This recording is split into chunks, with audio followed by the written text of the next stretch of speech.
Hello friends, Vishnu Shalini latest review. Noorjahan വന്നിട്ട് രാഘവേട്ടനോടും സത്യാമ്മയോടും പറയുക, നിങ്ങൾ അറിഞ്ഞോ എന്തുവാ മോളെ? അയ്യോ, ടി വി ന്യൂസിലെല്ലാം വന്നുകൊണ്ടിരിക്കുവാണല്ലോ. അയ്യോ, പറഞ്ഞതുപോലെ നിങ്ങൾക്ക് ടി വി ഇല്ലല്ലോ, അതാ നിങ്ങൾ അറിയാതെ പോയത്. മോളെ എന്തുവാന്ന് വെച്ചാൽ കാര്യം നീ പറ. അത് പിന്നെ സത്യാമ്മേ, വിഷ്ണുവേട്ടൻ ഓടിച്ചിരുന്ന ലോറിയിലിനെ സ്പിരിറ്റ് പിടിച്ചെന്ന്. അയ്യോ എൻ്റെ ദൈവമേ, എന്തുവാ മോളെ നീ പറയുന്നത്? വിഷ്ണുവേട്ടൻ ചാനലുകാരെ വെട്ടിച്ചിട്ട് ഓടുന്ന ദൃശ്യങ്ങളാ ഇപ്പൊ ടി വിയിൽ മൊത്തം കാണിച്ചുകൊണ്ടിരിക്കുന്നത്. രാഘവേട്ടന് സത്യമ്മയെ അത് കേട്ടങ്ങ് ഞെട്ടിപ്പോയി.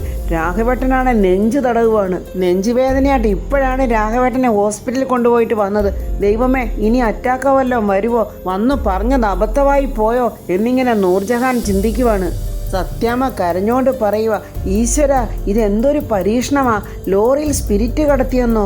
മോളെ, എൻ്റെ മോൻ വിഷ്ണു അങ്ങനെ ഒരിക്കലും ചെയ്യില്ല. സത്യാമ്മ, അത് ന്യൂസിൽ വന്ന കാര്യമാണ് ഞാൻ വന്നു പറഞ്ഞത്. രാഘവേട്ടൻ പറയുക, ഇല്ല, ഞാൻ ഒരിക്കലും വിശ്വസിക്കില്ല. എൻ്റെ മോൻ വിഷ്ണു അങ്ങനെ ചെയ്യില്ല. ഇത് ചതിയാ, ആരോ വെച്ച കെണിയാ. സത്യാമ്മ, കമലനെ അവർ അറസ്റ്റ് ചെയ്തു. വിഷ്ണുവേട്ടനെ അറിയാവുന്നവർക്കൊക്കെ നല്ലതുപോലെ അറിയാം വിഷ്ണുവേട്ടൻ അങ്ങനെ ഒരിക്കലും ചെയ്യില്ലെന്ന്. പക്ഷേ ഇപ്പം നമ്മൾ വിഷ്ണുവേട്ടനെ സേഫാക്കുക എന്നുള്ളതാണ്. സത്യാമ്മ ഉടനെ പറയുക, ഞാൻ ആ മന്ത്രി ദാസനെ ഒന്ന് വിളിച്ചു നോക്കട്ടെ, എന്തെങ്കിലും ചെയ്യാൻ പറ്റുമെങ്കിൽ അയാൾ ചെയ്തു തരും. സത്യാമ്മ ഫോൺ ചെയ്തിട്ടൊന്നും മന്ത്രിദാസൻ ആ ഫോൺ എടുത്തില്ല. സത്യാമ്മ പറയുക, ദാസൻ എടുക്കത്തില്ല ഫാമേ, അവരാരും എടുക്കത്തില്ല. കാരണമേ, അവരെല്ലാവരും കൂടെ ചേർന്നുള്ള കളിയായത്. മനഃപൂർവ്വം നമ്മുടെ വിഷ്ണുവിനെ കൊടുക്കാനുള്ള ചതിയായത്. സമയദോഷമാ രാഘവേട്ട, ഞാൻ എന്ത് ചെയ്യാന്? വരാനുള്ളതൊക്കെ വരും, അനുഭവിക്കട്ടെ.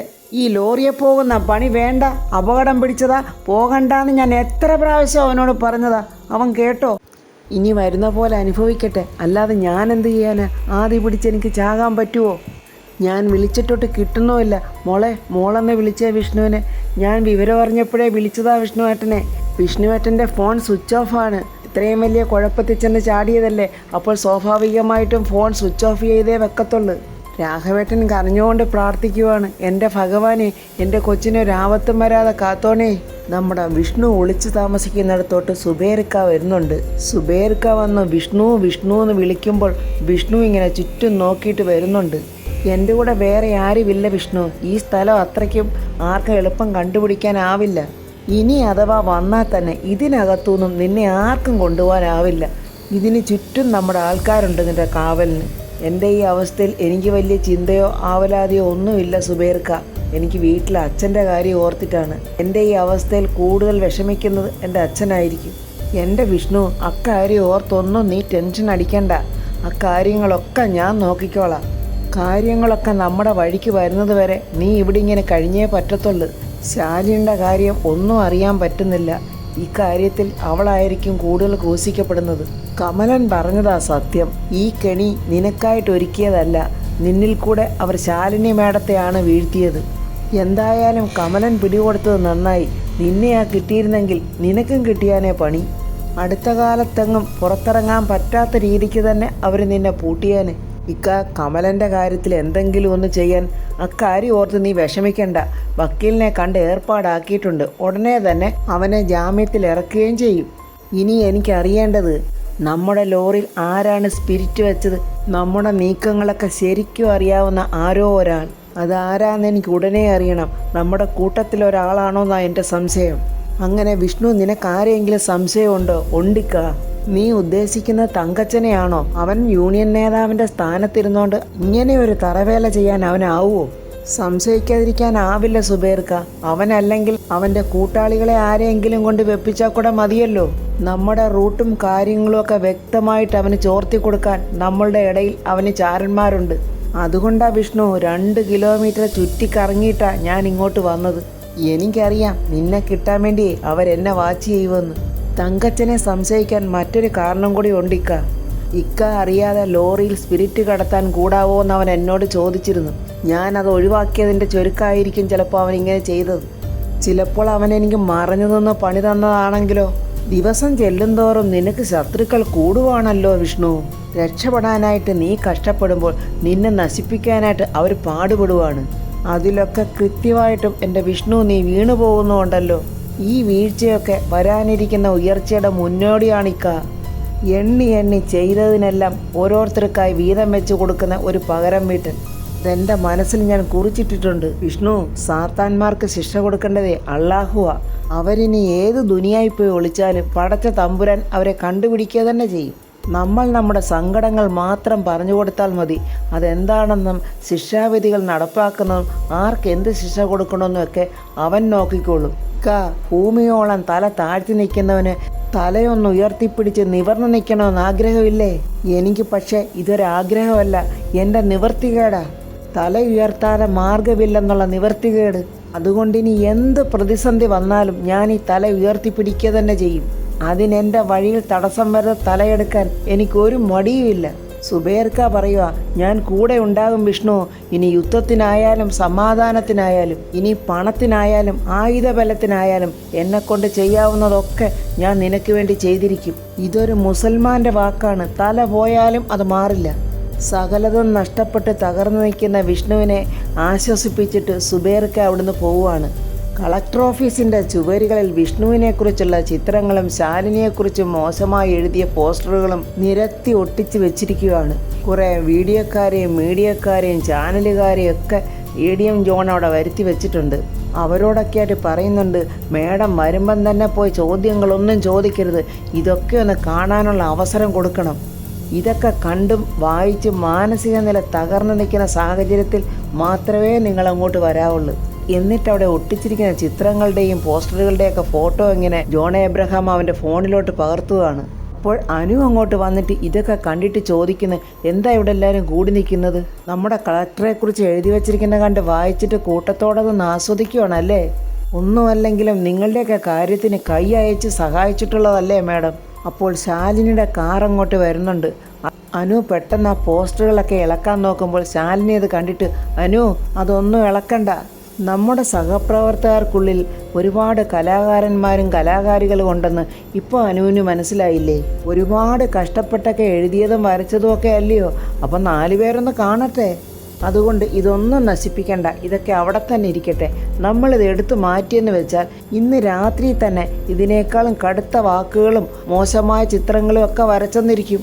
ഇതിപ്പം എന്തുവായാലും ഇവിടെ വന്നിട്ടുള്ള ഒട്ടുമിക്ക ആൾക്കാരും കണ്ടിട്ടുണ്ടാവും. ഇനി നമ്മൾ കാരണം അണിയറയിൽ ഒരുങ്ങുന്ന മറ്റു ചിത്രങ്ങൾ കൂടി റിലീസിംഗ് ഡേറ്റ് കൊടുക്കണോ? പിന്നെ ഇത്രയും തരം താഴ്ന്ന ഈ പ്രവൃത്തികളൊക്കെ കണ്ടാൽ നമ്മളെ തളർത്താനാവില്ലെന്ന് അവരും ഒന്ന് കണ്ടോട്ടെ. ജോൺ എബ്രഹാം മീഡിയക്കാരോട് പറയുവാണ്, അതൊക്കെ വായിച്ച് നിലതെറ്റി നിൽക്കുവാണെന്നാണ് തോന്നുന്നത്. ഞാൻ ഏതായാലും അങ്ങോട്ട് ചെന്ന് കുറച്ച് നല്ല വാക്കുകളൊക്കെ ഒന്ന് സംസാരിക്കട്ടെ, എന്നിട്ട് നിങ്ങൾ അങ്ങോട്ട് വന്നാൽ മതി. ചോദ്യങ്ങൾ ചോദിച്ച് നാണം കെടുത്തിയേക്കണം. അതിന് എങ്ങനെ വേണമെന്ന് ഞാൻ പഠിപ്പിച്ചൊന്ന് തരണ്ടല്ലോ നിങ്ങൾക്ക്. സുസ്മിതയുടെ കയ്യിൽ നിന്ന് പൈസ എണ്ണി വാങ്ങിച്ചതല്ലേ, അതിൻ്റെ കൂറ് ദാണ്ട് ഇവിടെ ഇപ്പം കാണിച്ചോണം. അങ്ങനെ ജോൺ എബ്രഹാം ഒന്നും അറിയാത്ത ഒരു പാവത്തിനെ പോലെ ശാലിനിയുടെ അടുത്തോട്ട് വരുവാണ്. അയ്യോ മാഡം, ഞാൻ കുറച്ച് ലേറ്റായിട്ടാണ് ഇങ്ങോട്ട് വന്നത്.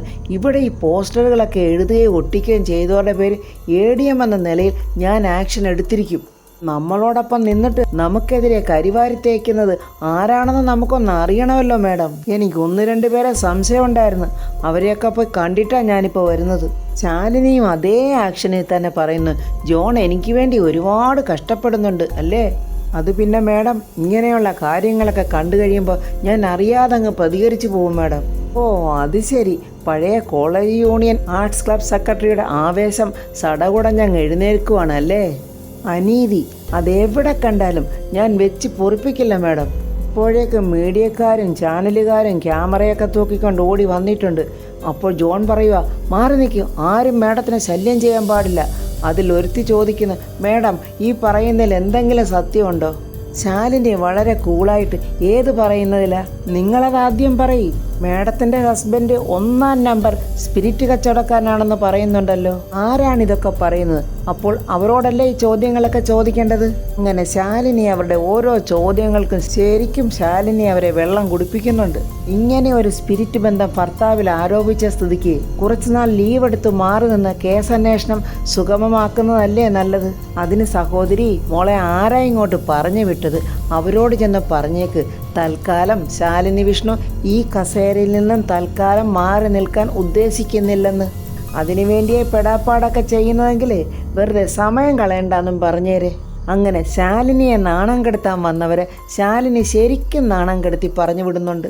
ജോൺ എബ്രഹാമിൻ്റെ ഒരു നാടകം മേഡം കലക്കി മേഡം, കുറേ എണ്ണം ക്യാമറയും കുന്തം തൂക്കി പിടിച്ചോണ്ട് ഇനി വന്നേക്ക്. വിറ്റ്നസ് ചാനൽ, അങ്ങനെ ഒരു ചാനൽ കേട്ടിട്ട് പോലുമില്ല. മേഡത്തിനെയും മേഡത്തിൻ്റെ ഹസ്ബൻഡിനെയും മനഃപൂർവ്വം കരിവാരിത്തേക്കാൻ വേണ്ടി ആരൊക്കെയോ ചെയ്യുന്ന കളിയായത്. ഇതൊന്നും കണ്ട് മേഡം തളരരുത്. മേഡത്തിനോടൊപ്പം ആരുമില്ലെങ്കിലും ഞങ്ങൾ സഹപ്രവർത്തകരുണ്ടായിരിക്കും മേഡം. ജോൺ ഏബ്രഹാമിൻ്റെ ആ തരം താഴ്ന്ന നാടകം കണ്ട് സഹിക്കാൻ വയ്യാതെ ശാലിനി പറയുക, ഒരു 2 മിനിറ്റ് കഴിയുമ്പോഴത്തേക്കും എൻ്റെ ക്യാമ്പിലോട്ട് ജോൺ ഏബ്രഹാം വന്നിരിക്കണം. ഷാർപ്പ് 2 മിനിറ്റ്സ് എന്ന് പറഞ്ഞിട്ട് ശാലിനി അങ്ങ് പോയി. ശാലിനി അവിടെ ചെന്ന് ഇരിക്കുമ്പോഴത്തേക്കും ജോൺ പെട്ടെന്ന് അവിടെ എത്തിക്കഴിഞ്ഞു. ദൈവമേ, നാടകം പൊളിഞ്ഞോ? ആക്ടിങ് കുറച്ച് കൂടിപ്പോയോ? എന്തായിരിക്കും? മുഖം കണ്ടിട്ട് അത്ര പന്തിയല്ലല്ലോ. എന്തിനു വേണ്ടിയായിരിക്കും വിളിച്ചത്? ഇനി എല്ലാം അറിഞ്ഞിട്ടുണ്ടാവുമോ? ശാലിനി ജോൺ ഏബ്രഹാമിനോട് ചോദിക്കുന്നു, എത്ര കൊടുത്ത് എല്ലാവർക്കും കൂടി? മേഡം എന്താണ് ഉദ്ദേശിക്കുന്നത് എനിക്ക് മനസ്സിലായില്ല. ഞാൻ എന്താണ് ഉദ്ദേശിക്കുന്നതെന്ന് ജോണിന് നല്ലതുപോലെ മനസ്സിലായിട്ടുണ്ട്. ചുട്ടയിലെ ശീലം ചുടല വരെ എന്ന് മലയാളത്തിലൊരു ചൊല്ലുണ്ട്. അതൊരിക്കലും മാറ്റാൻ പറ്റത്തില്ലെന്നാ പറയുന്നത്. ചെറുപ്പത്തിൽ നമ്മൾ കാണിക്കുന്ന പല തറപ്പരിപാടികളും എത്ര വളർന്നാലും എത്ര വലിയ പൊസിഷനിലെത്തിയാലും ചിലരിൽ നിന്ന് അത് ഒഴിഞ്ഞു പോകത്തില്ല. ഇവിടെ ഇപ്പോൾ ഞാൻ കണ്ടതും അതുതന്നെയാ. അല്ല, ജോൺ അഭിനയം പഠിച്ചിട്ടുണ്ടോ? ഇല്ല മേഡം. ഒരു ചെറിയ ഏകാംഗ നാടകത്തിലെങ്കിലും അഭിനയിച്ചിട്ടുണ്ടാകും. അല്ലെങ്കിൽ ഇത്ര തന്മയത്വത്തോടെ ഇത്രയും കാര്യങ്ങളൊക്കെ പറഞ്ഞു ഫലിപ്പിക്കാനൊന്നും കഴിയില്ല. You are a very good actor. സിനിമയിലൊന്ന് ട്രൈ ചെയ്ത് നോക്ക്, നല്ല ഭാവി ഉണ്ടാകും. ദൈവമേ, സംഗതിയെല്ലാം പൊളിഞ്ഞോ? മേഡത്തിന് കാര്യങ്ങളൊക്കെ പിടികിട്ടിയെന്നാണല്ലോ തോന്നുന്നത്. അങ്ങനെ ജോൺ ഏബ്രഹാം നല്ലതുപോലെ വിയർക്കാൻ തുടങ്ങിയിട്ടുണ്ട്. മേഡം എന്നെ തെറ്റിദ്ധരിച്ചിരിക്കുക. ഒരു തെറ്റിദ്ധാരണയില്ല മിസ്റ്റർ ജോൺ. പുറത്തു വച്ചിരിക്കുന്ന ചിത്രങ്ങളും പോസ്റ്ററുകളും അടക്കം എന്നെ തേജോവധം ചെയ്യാനായി എത്തിയ ഈ ചാനൽ പ്രവർത്തകരടക്കം ജോൺ സംഘടിപ്പിച്ചതാണെന്ന് എനിക്കറിയാം. മേഡം, ഞാൻ മേഡത്തിൻ്റെ കീഴുദ്യോഗസ്ഥനായിരിക്കാം. പക്ഷേ ഒരാരോപണം ഉന്നയിക്കുമ്പോൾ വ്യക്തമായ തെളിവോടുകൂടി ആയിരിക്കണം. അല്ലെങ്കിൽ അത് ബുദ്ധിമുട്ടുണ്ടാക്കും. ചാടി എഴുന്നേറ്റാണ്ട് ചെവിക്കുറ്റിക്ക് 2 അടി കൊടുക്കണമെന്ന് ശാലിനിക്കുണ്ട്. ശാലിനി പറയുക, നിങ്ങളുണ്ടാക്കുന്ന ബുദ്ധിമുട്ടേ ഞാനങ്ങ് സഹിച്ചോളാം. പക്ഷേ ഞാനുണ്ടാക്കുന്ന ബുദ്ധിമുട്ട് നിങ്ങളും സഹിച്ചോണം. ആൾക്കൂട്ടത്തിൽ എൻ്റെ മുന്നിൽ നിന്ന് സംസാരിച്ച റിപ്പോർട്ടറുടെ പേര് കാണാവുന്ന നിലയിലായിരുന്നില്ല. പക്ഷേ ജോണിനത് കൃത്യമായിട്ട് ഏത് ചാനലാണെന്ന് മനസ്സിലായി. അത് കൃത്യമായി പറയുകയും ചെയ്ത് വിറ്റ്നസ് ചാനലിൻ്റെ റിപ്പോർട്ടറാണെന്ന്.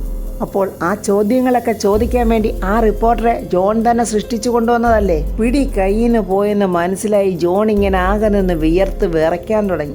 ആർക്ക് വേണ്ടി? ആര് പറഞ്ഞിട്ട്? എല്ലാത്തിനും ജോൺ ഏബ്രഹാമിൻ്റെ കയ്യിൽ ഉത്തരവുണ്ടെന്ന് എനിക്കറിയാം. പക്ഷേ ജോൺ ഒന്നും പറയില്ല. കാരണമേ, ജോൺ ദൈവത്തെ പോലെ ആരാധിക്കുന്ന ഒരാളാണ് ജോണിനെ കൊണ്ട് ഇതൊക്കെ ചെയ്യിപ്പിച്ചിരിക്കുന്നത്. അവർക്കെതിരെ ജോൺ ഒരു ചെറു വിരൽ പോലും അനക്കില്ലെന്നും എനിക്കറിയാം. ഇനി ഞാനിതൊക്കെ എങ്ങനെ മനസ്സിലാക്കിയെന്നുള്ളതല്ലേ? കാര്യം വെറും സിമ്പിളാ. ഞാൻ പഠിച്ചതും എന്നെ ഇവിടെ ഇരുത്തുന്നതും 3 അക്ഷരമാണ്, IAS.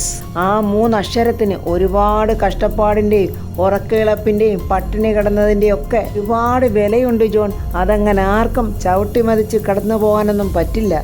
ഒന്നുമില്ലെങ്കിലും ഇതുവരെ എത്തിയതല്ലേ ഞാൻ. അപ്പോൾ പിന്നെ ഇതുപോലൊരു തെരുവ് നാടകത്തിൻ്റെ വില പോലുമില്ലാത്ത കോമാളിത്തരം കണ്ടിട്ട് മനസ്സിലാവില്ലെന്ന് വെച്ചാൽ പിന്നെ രാജിക്കത്ത് എഴുതി വച്ചിട്ട് വീട്ടിൽ പോയി ഇരിക്കുന്നതല്ലേ നല്ലത്. വാങ്ങിക്കുന്ന കാശിനോടും തിന്നുന്ന ചോറിനോടും കൂറുണ്ടെങ്കിൽ അന്തസ്സായിട്ട് ജോലി നോക്കി മുന്നോട്ട് പോകാൻ നോക്ക്. ഇനി മേലിൽ പഴയ ആർട്സ് ക്ലബ് സെക്രട്ടറിയുടെ കുരുട്ടുബുദ്ധിയും കൊണ്ട് ഇങ്ങോട്ട് വന്നേക്കരുത്. ഇങ്ങോട്ട് വന്നാൽ ഇപ്പോൾ ഇരിക്കുന്ന ആ കസേരയുണ്ടല്ലോ, അതിൽ വേറെ ആൺപിള്ളേർ കയറി ഇരുന്നെന്ന് വരും. കയ്യോടെ പിടിച്ചതിൻ്റെ നാണക്കേടും ഇത്രയും നേരം അഭിനയിച്ച നാടകവും എല്ലാം പൊളിഞ്ഞല്ലോ. ഇതൊക്കെ ഓർത്ത് ജോൺ അവിടെ നിന്ന് നാണം കെട്ട് നിൽക്കുവാണ്. ശാലിനി പറയുക, ഇനി നിൽക്കേണ്ട, പൊയ്ക്കോ. അനു പറയാ, മേഡം ആ പോക്കത്ര ശരിയായ പോക്കല്ലല്ലോ മേഡം. ചന്ദ്രബോസിൻ്റെയും സുസ്മിതയുടെയും ബലത്തിലായിരുന്നു ഈ കളിയൊക്കെ. ഇനി കുറച്ചു നാളത്തേക്ക് ഇവനൊന്നടങ്ങി നിൽക്കും. ബെൽറ്റിട്ട വടത്തിൽ നായി നിന്നില്ലെങ്കിൽ പിന്നെ ചങ്ങല പൂട്ടിടാതെ വേറെ മാർഗമില്ലല്ലോ. ശത്രുക്കൾ ജയിച്ച് മുന്നേറുകയാണല്ലോ അനു. വിഷ്ണുവേട്ടനെ ബലിയാടാക്കിയത് എന്നെ തളർത്താൻ വേണ്ടിയായിരുന്നു. ഇവൻ സുസ്മിതയുടെയും ചന്ദ്രബോസിൻ്റെയും ഹംസവ. ഇപ്പോൾ അവൻ ദൂതുവായിട്ട് അങ്ങോട്ട് ചെല്ലും. അവരെങ്ങനെ അറിയട്ടെ ഇതൊന്നും കൊണ്ട് ശാലിനെ തളർത്താനാവില്ലെന്ന്. അപ്പോൾ ഫ്രണ്ട്സ്, ശാലിനി ആരാ? ജയിക്കാനായി പിറന്നവളല്ലേ. ഈ ചന്ദ്രബോസും സുസ്മിത ഇവരൊക്കെ ചേർന്ന് ഓലപ്പാമ്പ് കാണിച്ചാൽ പേടിക്കുന്നവളാണോ ശാലിനി? ശത്രുക്കൾക്ക് ശരിയായ തിരിച്ചടി കൊടുത്തുകൊണ്ട് ശാലിനി വിഷ്ണുവിൻ്റെ നിരപരാധിത്വം തെളിയിക്കും എന്നുള്ളതൊക്കെ നമുക്ക് അടുത്ത വീഡിയോയിൽ കാണാം. എൻ്റെ ഈ വീഡിയോ ഇഷ്ടപ്പെട്ട ലൈക്കും കമൻസും, സബ്സ്ക്രൈബ് ചെയ്യാത്തവർ സബ്സ്ക്രൈബ് ചെയ്യണേ.